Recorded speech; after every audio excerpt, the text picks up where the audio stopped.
الحمد لله رب العالمين. الحمد لله على نعمة الإسلام وكفى بها من نعمة. الحمد لله الذي أنعم علينا بدين كله حكم وأحكام وأسرار وأنوار، وفتح لنا باب التوبة ليطهرنا من الذنوب والآثام، ورضي عن كثير من خلقه فوفقهم لأداء فريدة الحج وزيارة المختار، وصلى الله وسلم وبارك على هذا النبي العربي القرشي الهاشمي محمد بن عبد الله وعلى آله وأصحابه ومن تبعهم بإحسان إلى يوم الدين. أما بعد، أيها المسلمون، يقول النبي صلى الله عليه وسلم في الحديث الذي يرويه لنا الشيخين الإمام البخاري وإمام مسلم عن ابن عباس رضي الله عنهما قال: قال رسول الله صلى الله عليه وسلم: ما من أيام الأمل الصالح فيها أحب إلى الله عز وجل من هذه الأيام، يعني أيام الأشر من ذي الحجة. قالوا: يا رسول الله، ولا الجهاد في سبيل الله؟ قال النبي المصطفى صلى الله عليه وسلم: ولا الجهاد في سبيل الله إلا رجل خرج بنفسه وماله ثم لم يرجع من ذلك بشيء. رواه البخاري والترمذي وابن ماجه والطبراني في الكبير بإسناد جيد. أيها المسلمون، سوف أحاول شرح هذا الحديث. نحن بعد أيام قلائل سوف نستقبل شهر ذي الحجة، وأوائلها أفضل أيام الدنيا، والليالي هي أشهر الأواخر من رمضان، أما النهار فهي أشهر الأوائل من ذي الحجة، حيث أقسم الله سبحانه وتعالى بهذه الأيام قائلا: والفجر وليال عشر. الليالي العشر المقصود في هذه الآية هي الأشهر الأوائل من ذي الحجة. musidɓe julɓe tedduɓe teddirɓe l'islam, awen yettude Allah o bajjo seniɗo wawɗo mo ronkata wi'eteɗo Allah mo mara nando mo mara ɗimmo, no mijorɗamo o harayna non o woniri, e weltanomo jarnamo sannamo e dow nemaji ko nemini en, tawata en wawa andugol ko ɗi jelu. En yetti o Allahjo neminirɗo en diina, ko ɗum woni diina l'islam. Diina kanka fop makko ko hikamun wa ahkam, ko faamuji e nyaawoje. E weltani Allah suɓiɗo en, suɓaniɗo en diina l'islam diina. O suɓani en kadi ɓurɗo moƴƴude e tageefo ngon annabajo. O waɗi en kadi mofte ɓurɗe moƴƴude e moftaji ɗin. ɗum ɗo ko ɓural molanagal ni. Neɗɗo no hani yettugol Allah e dow o nema ɗo: haysu ja'alana min khayri ummatin ukhrijat linnas wakhtara lana khayra khalqihi innahu muhammadun sallallahu alayhi wa sallam wa anzala alayna afdala kutubi wa huwa alquranul karim. nas'alu llaha subhanahu wa ta'ala an yuthabbitana ala dini. O suɓaniki en qur'an, deftere ɓurɗe moƴƴude e deftere ɗen fof ko tippi ko. O suɓani en kadi ɓurɗo moƴƴude e annabaɓe e nulaɓen fof ko nelakon kadi. ɓaawo ɗum ɗon fof ɓurɗo moƴƴude e tageefo ngon fof ko Allah tagi kon fop, o waɗi on noon annabajo meɗen. moftaji ko yaltina kon fop ɗi Allah tagi ɗin fof ko mofte Muhammad sallallahu alaihi wasallam ɓuri e moƴƴude. o waɗuma o waɗi lan o waɗi en fof moyɗen eɗen mofta ɗen. ida hani weltanade Allah. ɗum ɗo na sabu ngari ma dambe ma o waɗirma ɗum ɗo o suɓanima ɗum ɗo ɓay o yiɗima lutti hande kadi angari sa yiɗa e hoore ma tabita e hoore ɗum ɗo ɓawo ɗum ɗo o waɗani en ka dina l'islam o inni ko satti wala tamutunna illa wa antum muslimun tawon tawoy de Allah ka makko ton laakara sina hara ko on julɓe ko an andi ko honno wurirta ka adna ga kono nde ɗa yaha laakara o e hille andande yahata ko ɗum holli ko ya wuuro e hoore dina l'islam ko satti wala tamutunna illa wa antum muslimun hara ko on julɓe o inni ɗa kadi o inna dina inda allahi l'islam dina kan dey ka Allah jaɓoyta kan haramo mari joddi makko ka makko to na ka adna ga dey ko l'islam ko an andi ko honɗum rewata ga ko honɗum jokkata ga ko hombo ñentinta ko hombo ardotoma ɗum ko an andi kono laakara on ko Allah yoɓoyta to joddi yaaduɗo e dina to wo ko so tawi ko l'islam yaaduɗa kala ko yaaduɗa tawoyɗamo ton hara na l'islamu laaɓuɗo pos mo nelaɗo sallallah alih w sallam adduno on haray amara joddi ka makko yo Allah taw hara koye hoore o wonɗen ka konngol e ka kuugal ɓaawo ɗum ɗo wa fataha lana baba tawba o udditani en ko wiyete dambugal tuububuye Allah no moƴƴi sa bonni bimbi a inni Allah accana o inna mi accanima sa wattoyi ñalorma inni Allah accana o inna mi accanima sa wattoyi kiikiɗa inni Allah accana o inna mi accanima ko ɗo wiyete Allah ɓaawo innude tun o accanima kadi ha ɗaari ɗon kadi ulaika yubaddilu llahu sayyi'atihim hasanat ko bonnunoɗa bimbi anduɗa hiɗa mari jeyɗoma wiyeteɗo Allah huluɗamo ruttiɗa ka makko o yini o accanima e hille o accanima o wattanama konko bonnuɗoɗa ɗon kadi ko moƴƴi kadi o wattanama ka mandake ma moƴƴo ko ɗo wiyete Allah ko ɗum o dani wa fataha lana baba tawba dambugal tububiye no udditi ngal sokotako sina tuma hewti ndan tuma nde nange ngen fuɗiri ka mutirde ma nge mutiri ka fuɗirde ma ɗum yehi ha hande wonkiki hewti ka horondore dande tanki hewtari ɗi alhaaleji ɗo sa tuubi Allah o jaɓay Allah ko moƴƴo o wi qul ya ibadiya allazina asrafu ko ono yo jiyaɓe am o noddiri en kadi jiyaɓe en fof ko falle wonde ko jiyaɓe Allah ko ono yo jiyaɓe Allah asrafu fantimɓe bonni ha ɗuuɗi tawata kontotako pankareji boneji ko waɗɗa e komi waɗi kontotako kono o nodduma ha o gayni ko ayyo jiyangel an ɓaawo a yeddudemo ko ayyo jiyangel an ɓaawo wadde bakkatu ko ayyo jiyangel an ɓaawo a toñude jeena wujja fena jatta ko inni ko ayyo jiyangel an la taqnatu mi tori kema mi jeejima kanko ma jeejude kanko mo bonnuɗa on kadi ko hanuno ko bonnuɗo on jeejata ɗo noon ko bonna ɗo woni jeejude arta e meɗen kadi la taqnatu womi jeejima wata taƴo min rahmatillah e yurmede Allah nden inna allaha no wiyeteɗo Allah on dey na dey oto yaghfiru himo yaafo azunuba bakkatuji ɗin ɗi bonnuɗamo jemma e ñalorma yeeso yimɓe e tuma an tun kadi weddiɗa himo yaafoɗi goɗɗi ka fof kana fof o watti yeeso ɗon jami an fop o yaafoto kadi sa innimo yo accane o watti yeeso ɗon oyni innahu ko kanko huwal ghafuru ko kanko woni yaafotoɗo ala yaafotoɗo bakkatu sina kanko wa man yaghfiru zunuba illa Allah ene harano woodi yaafotoɗo bakkatu si wona Allah jawabu réponse on ala hay goto yaafotoɗo o yini innahu no kanko huwal ghafuru ko kanko woni yaafotoɗo ɓawo yaafadema arrahim ko kanko kadi wono yurmeteɗo ma kadi ngel jiyangel lo'ungel ko ngel waɗiri o bakkatu ɓay ngel foofi ko ɓay imanu maggel timma ko ɓay ngel mara kulol Allah ko ɓay ngel ñamay ngel yara ngel ɗano ngel resa ko ɗum waɗi si ngel yeddilan kono o anditihi mo mari Allahjo taguɗo kammuɗi tagi leyɗele tagi yiite tagi aljanna taguɗo mo warayɗomo nde faala wo ukka mo yiite ma o okkoyama aljanna o anditi ɗum ɗo yini yomi accanmo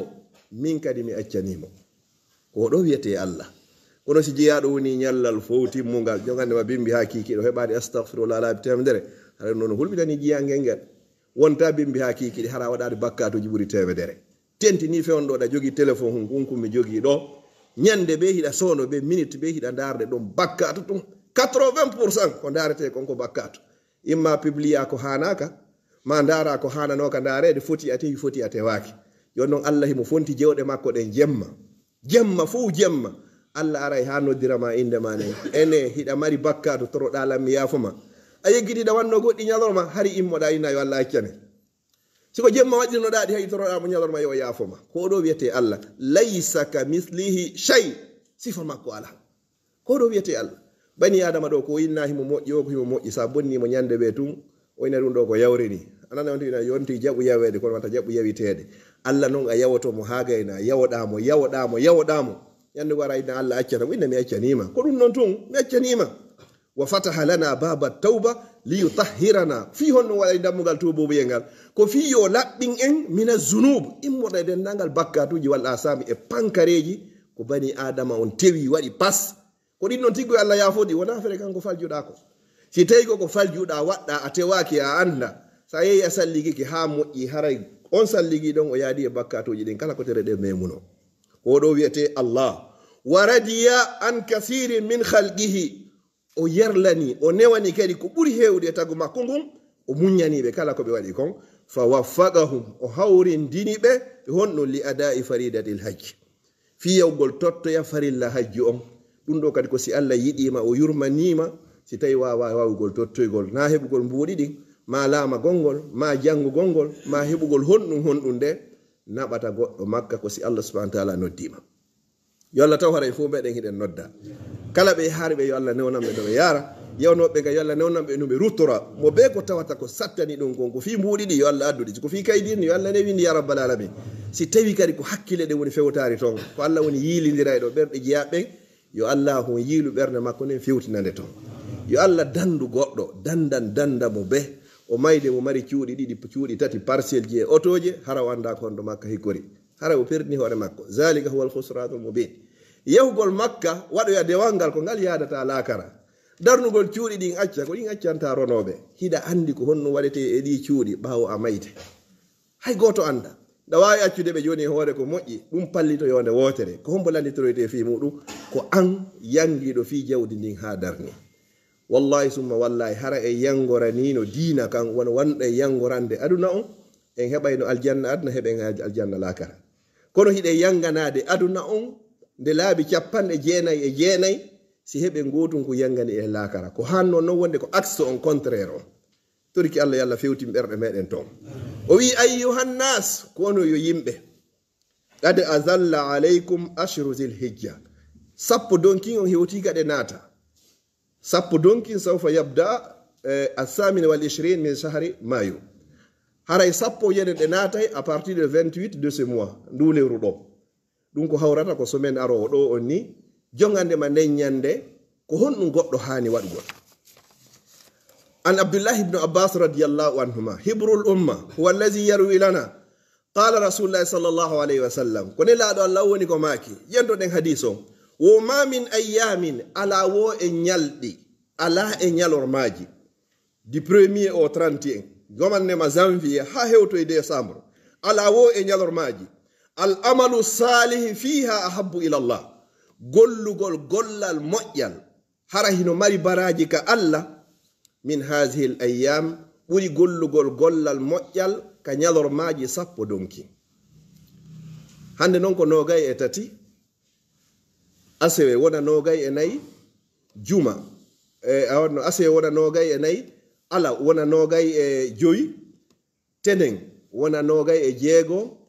alarba wona nogay e jeɗɗi alkamisa wona nogay e jetti ko nenyande woni go'o donki le 28 mois de mai ça sera le premier min shahr zil hijja jonnon jongande ma nenyande gollugol gollal moƴƴal ko winnante da baraji don ko hino buri sa golli gollal moƴƴal nyalorma hara ko yesumay mi fillito ka nyalormaji juulugol nyalorma ma jantagol inde nyalorma ma ittugol sadoka nyalorma ma jangugol alqur'ana nyalorma kala ko wadda e moƴƴereji hara ko nyalorma na jemma wadirda ko jongande ma go o donkin hanyande sappo donkin bura yidede ka Allah hay si tayi ko nyalormaji sumayedi amma non si tawi ko jemmaji din haray ko sappo sakkitoro den ka sumaye buri moƴƴude jemmaji fo ko Allah tagi ko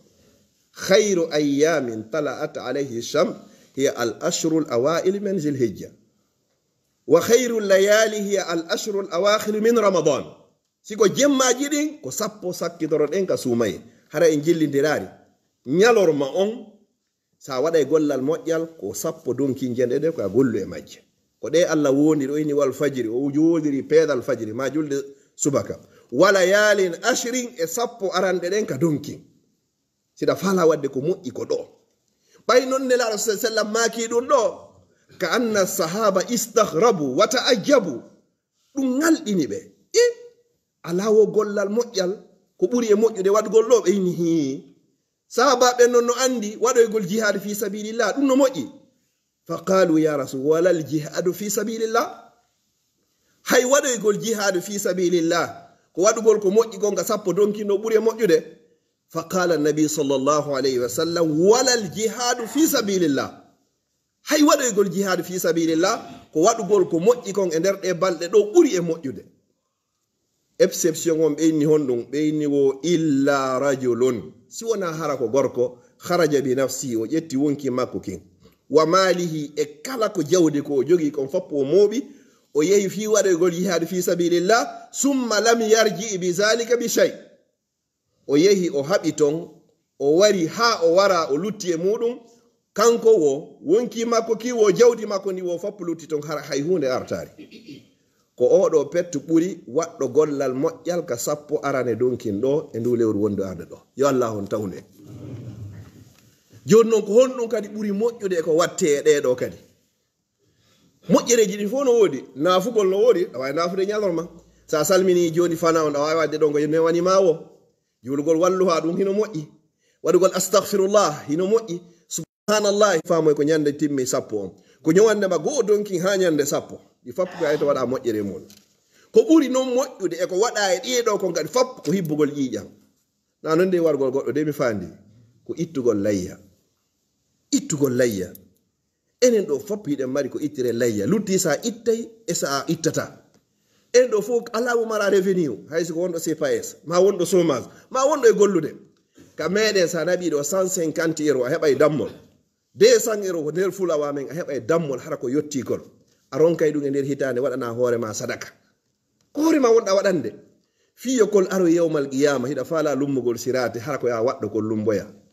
goɗɗo no watto ɗo doloke o yiyeɗo goɗɗo waɗi ɗo paɗal nayi ko wallo maɗi daso wallo hara paɗal ngal ko 200 euro o yiyey montorji no hiɗo watta ɗo ko dalle 1000 euro montorji connexion ni dare ko jelɗi yeyete yiya goɗɗo tambi ɗo téléphone wi ɗo halle ko dalle 1000 euro Allah no landima dammu gotum pettu fi maɗa kokum wona sabu ko okkuma aljanna innami hewotartaw kam itta layya konto tippuɗa ɗo na mawɗo tun ittata layya ko ittata layya ko kala marɗo feere ko julɗo marɗo feere fof ittugol layya no waɗɗimo nelaɗo sallallahu alayhi wa sallam ɓe ittuno dammol layya ɓe maaki kolɗo ko min e ɓeygore ande ɓe hirsi kolɗon ha gasi ɓayi ɓernde maɓɓe nden no yaaji Allah daali wa ma arsalnaka illa rahmatan lil alamin min nulirarima sina yurmede wonande tagefo mum ɓe addi dammol goo kadi ɓe hirsikol ɓe yini kolɗo ko kala mo heɓo yaari e mofti annen ko itta layya ila yawmil qiyamati hara mi ittanimo subhanallah yalla ɓeydan ɓe jam ɓe kisi he kono nane yewtere nden kolɗo mi ittanikol mofti annen fof kala mo heɓo yaali si a heɓoyi feere andu a ittanaka ko ɓe heɓari feere ɓen ha Allah ƴettitiɓe nelaɗo ittaninoɓe an sa heɓi feere nden a salike ittude a tawanoka ɗon enen ɓe toliɓe ɗo fopp ɗo woɓɓen ɗo haysi kaydi ala hiɗa mari capacité e nder hitande a ronkay économise gol 150 euro 200 euro fi ko itta layya a ƴettay ɗo 500 euro waɗana yumma ma waɗana baba en ma waɗana hoore ma dammol makol yonima an e ɓeyguma e ɓiɓɓe ma fuu baba en ma wa kazalik yumma ma wa kazalik ko ɗum ɗon holli ɓiɗɗo an on o heɓi o wuuri o barki o nafi han raynugol joni heɓi dammu gotu ndene onon itte ɗo mimi dara yeeso la ko an ɓuri waɗɗade taw joni no feere nde no woodi ittu tentini non ɗiɗo kadi ndaare annabajo on alayhi salam kanko ko ɓiɗɗo makko bajjo on ɓiɗɗo gorko wonaynoɗo annabajo ko on o andino hirtugol fi ta'ata li rabbil alamin ɗoftagol Allah si tawi noon an ronko 150 euro 200 euro ɗo ko naɓa ɗo ɓe itta layyawol ɗo si innanoma an yiya hirsu ɓiɗɗo ma a waɗayno wallahi a wattano few moñani hoore mum 150 euro yiɗanta goɗɗo 200 euro moñani hoore mum ittugo 150 euro soda dammol itta layya fi ko tawya yawmal qiyama o si innanoma yo hirsu ɓiɗɗo mum o waɗayno kalla wa alfu kalla o wattano few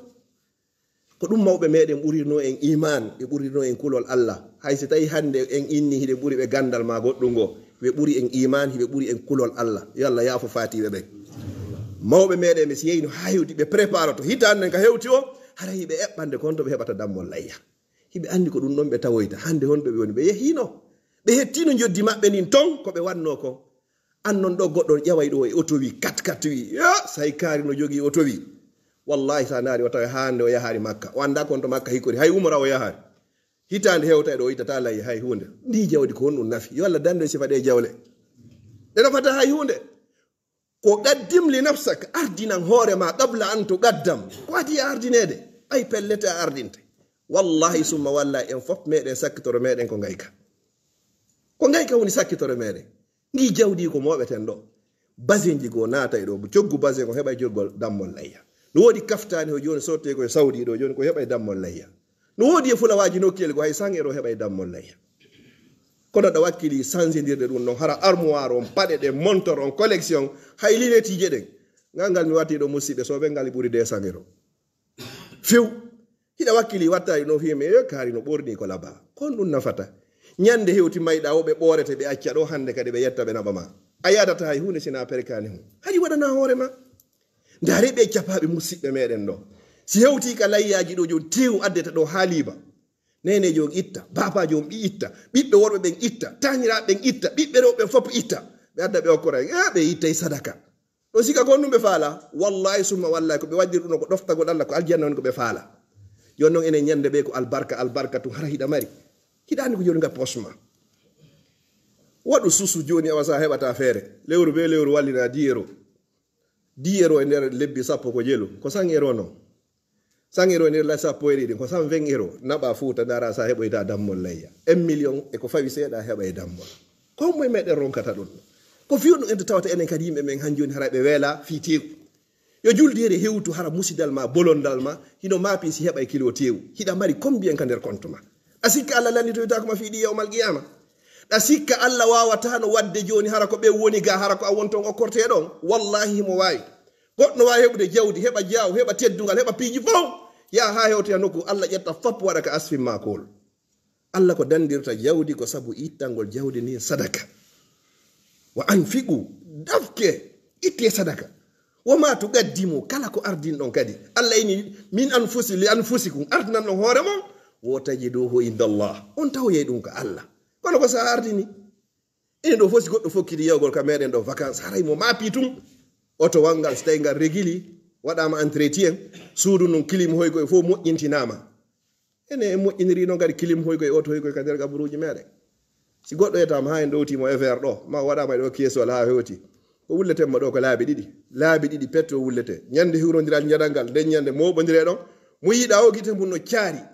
e kari mayi en ben fotorama do hen fotorama yo Allah tawno hara ko bani adama on o fuuti yimbe be na yimbe ben fuutimo hara ka woni yahude to no mojjadi o buri be acci be hara kanko yawdo on o mali si tayi hina dum wallahi su hara yo naji la dara lil mar'i ba'da al maut yaskunuha illa allati kana qabla al maut yabniha fa in banaha bi khairin taba maskanu wa in banaha bi sharrin khaba baniha ko to mede mara galle de hodoyta la karasina den de darna no da horema ko adi amayde sa darni de labini a plafoni a wadi karo a pentri ha moji a wadi foraza a wadi kuran foppano soler no wodi wallahi a hewta galle kari den hino laba no andirda non kala yewdo do ina mbari galle ma den no laba ko non kadi sa yehi lakara tawroyda ko mahuda ko jonnon ko hondum mahuda to bo be lando dum hore innete do fi sabilillah jo ndare no julirde heewiri tore do fi sabilillah be mo ko baawi do pop andube wuri ma e goto mede mara garanti juma aro tawayen do ronken timmingol do 500 euro subhanallah si furiyama da jori na mo be wolu kala ko jelu ka kontum on naka kontum hara ko wattuda ka jifa kontun taw na fere ko ni ka kontu kon e yalda do buri 100.000 euro kono inde fi sabilillah salli jo ndaro do fi sabilillah Allah wadam fi Allah na ya fi wad wodo wadu fi julirde wadu fi lekkol wadu fi labdane nana dum ha gayna yalta jifa ma no heewi taf ronka don hay 5 euro hara ko pièce koy tawata haajuma ala e makko hida andi koy do sa ittari koy wallinda koy don koy majjirde ma sanjoyta accia koy don hara anda ko koy woniri hara ko jettata wada donc sa yalta da dum fotta don e amandi wi hara sa ittuno ga Allah dandete no ginto ma yalta don fotta e accident hara sa wadno ga Allah dandete no dum don mawmembe be ma kay do ay sadaka wona nyande itta on jaboto dum ko no woniri non wo ko inete kon honno ittugol sadaka hino lan no danda neddo boneji ittugol sadaka hino danda goddo battare bonde mi toriki Allah subhanahu wa ta'ala yo Allah arsike en okka e battare moƴƴo aqulu qawli hadha wa astaghfirullah li wa lakum fastaghfiru innahu al-ghafurur rahim alhamdulillahi rabbil alamin alhamdulillahi alladhi bi ni'matihi tatimmu as-salihat amma ba'du ayyuha al-muslimun يقول النبي صلى الله عليه وسلم في رواية يرويه لنا الإمام الترمذي ما من أيام أعظم في الرواية الأولى ما من أيام الأمل الصالح فيها أحب إلى الله أما هنا ما من أيام أعظم عند الله ولا أحب إلى الله الأمل فيهن من أيام الأشهر فأكثروا فيهن بمعنى في هذه الأيام من ماذا يا رسول الله التسبيح والتحميد والتحليل والتكبير والاستغفار مسيب جول بتدو بلاول إدابول إن جنجي حديث أرانون على غلال قرانغال يدي نيادر ماجدين قري سابو دونكين جدين يونغان نما غو هانيان دي سابو إفلا يغو ساكي ترون دو دي الله صلى الله عليه وسلم بماكي وما من أيام على و إنيالور ماجي أعظم عند الله برد مونو دك الله تدك الله ولا أحب إلى الله ونابر يد يدي كدك الله الأمل فيهن قل إمجي قل مؤي من أيام الأشر إديد إسابو جنو كن واتمجي بماكي فأكسروا متوريك أمجيجي هبيني إديدو بل إسابران نغا دونكين التسبيح ويقول سبحان الله هركون نون program ماو سارون كيدو والتحميد ويقول الحمد لله سي هارون كيدو والتحليل ويقول لا إله إلا الله سارون كيدو والتكبير ويقول الله أكبر هاو تنجرا ديدو فويا سبحان الله والحمد لله ولا إله إلا الله والله أكبر أحب الكلام إلى الله أربع كونغو دي برا دي دينك الله كو ديدو ناي hara ko dido wonta jikirwol mangol gimol mangol e nder de balde sappo do